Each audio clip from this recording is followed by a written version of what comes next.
Jai Hind friends, I'm Major Gaurav Arya and you're watching the latest news of the day. Matthew Miller, State Department of the US, their spokesperson, he was asked that Prime Minister Modi has been making these comments, ghar mein ghus ke marenge.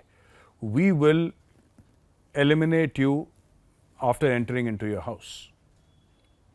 And this is exactly what India did in Balakot and the surgical strikes. However, what Pakistan had at the back of his mind was the 20 Pakistanis killed inside Pakistan. Now, Pakistan has been blaming Indian intelligence agencies, saying that, they hired people from inside Pakistan and they killed these Pakistanis. I don't know how Pakistan can make such unsubstantiated claims of India or any other country saying that, this is what India has done. No, if you have the proof, show it to everybody. This is exactly what Pakistan is not doing. What Pakistan is doing is simply getting its favorite paid journalists in a room and telling them that we have proof. They have nothing. They have absolutely nothing. And out of a misplaced sense of loyalty towards their army, which is anyway a useless army, the Pakistan army, they're doing all of this. Now, Matthew Miller was asked that, what do you have to say about this? And don't you think that India is sending people to Pakistan to kill Pakistanis? And the US State Department spokesperson very clearly said, hey, listen, I'm not going to talk about these things. This is a matter between India and Pakistan, and we only hope that matters do not get escalated between the two of them, and there is peace between the two of them. That is all. Otherwise, what they are saying, what they're doing, none of our business. The US has officially backed out. And here is a huge lesson in all this, ladies and gentlemen. The lesson is that nobody cares about Pakistanis, right? There was another unsubstantiated allegation by Justin Trudeau. And Justin Trudeau roughly said the same thing, saying that Indian operatives, which means Indian spies or Indian intelligence operatives, had neutralized or killed a Canadian citizen called Nijjar, a Khalistani terrorist. Now, India said nothing doing. And India said, if you have the proof, let us know, please. We'd like to understand. Show us the proof. If you don't want to show it to us, show it to the world, but show it to somebody. You can't just keep on repeating an allegation and say that I'll not give you proof, but I have proof. It doesn't make sense. You have to show it, you have to put it in a court of law, you have to approach the courts of your own country, Canadian courts, or you go to the International Court of Justice. There should be a via media of settling this issue. But Canada did not do any of those things. But it had a bigger impact on the global stage. People started talking about it.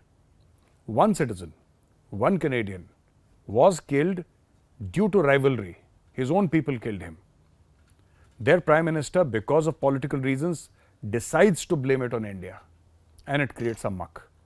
Diplomatic relations between both the countries are hit very badly. That is because he's a Canadian citizen. Now, flip to Pakistan. Pakistan says the Indian agency RAW is responsible for killing 20 Pakistanis, and the Americans say we don't care, because nobody cares about Pakistanis. And this is something that Pakistanis should understand. The world does not care what you feel. The world does not care about you any longer as a country, as a people. You say 20 have died. They don't care if 20,000 have died. They actually don't care. I'm sorry if I'm sounding cold, but that is the truth of it. Nobody cares how many Pakistanis get killed or kill each other. Nobody cares, right? And ladies and gentlemen, another news that I have for you is from Maldives. Apparently, the Financial Intelligence Unit of Maldives, which is like our ED, right? Long before they had started tracking Mohamed Muizzu, long back. They started figuring out that this guy is doing something wrong. What wrong? They could not say, but they knew he was up to something because he was moving some amounts of money here and there. So the Financial Intelligence Unit and the Maldivian police got together and started hunting down Muizzu. Now, in the interim, Muizzu became president. And this report was not tabled in front of the media. But this report said that vast amounts of money, right? Mohamed Muizzu was taking vast amounts of money beyond his known sources of income, and he was setting up shell companies and bank accounts, and he was transferring money from one bank account to the other and then sending all the money abroad. This is what the Financial Intelligence Unit of Maldives has to say, and the Maldivian police have to say. Now, this report, this report was, if not buried, it was lying dormant somewhere.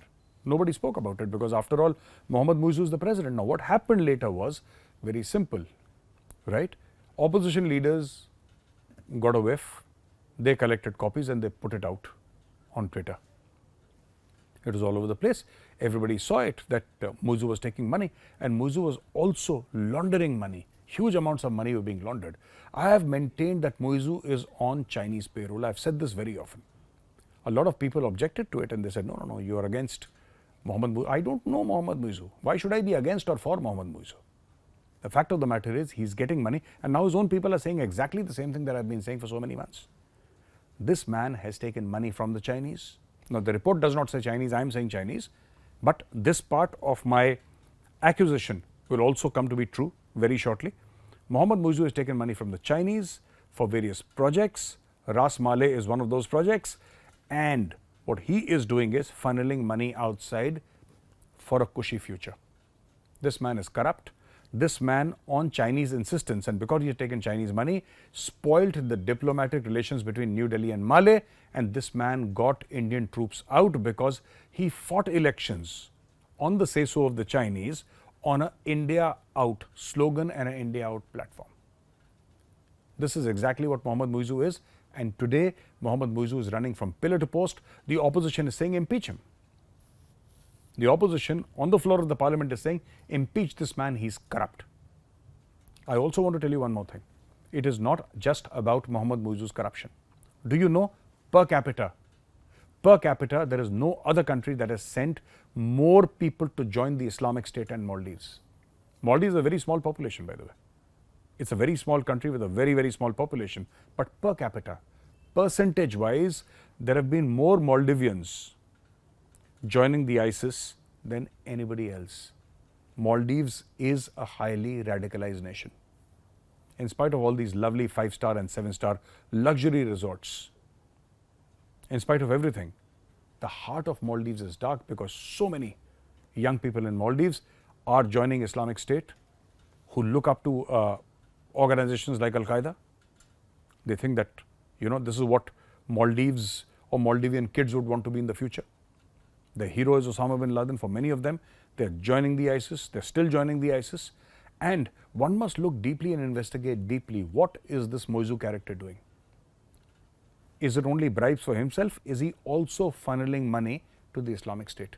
This is something, ladies and gentlemen, that needs to be checked and verified, and the starting point could be the report of the Maldivian government itself, the report of the financial, intelligence unit, FIU, and also the Maldivian police. That could be a starting point for figuring out how much Mohamed Muizzu is into funneling of money, and this is a clear FATF case.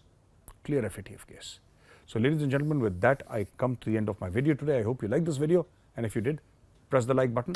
I'll catch you again tomorrow with another video. Till then, Jai Hind.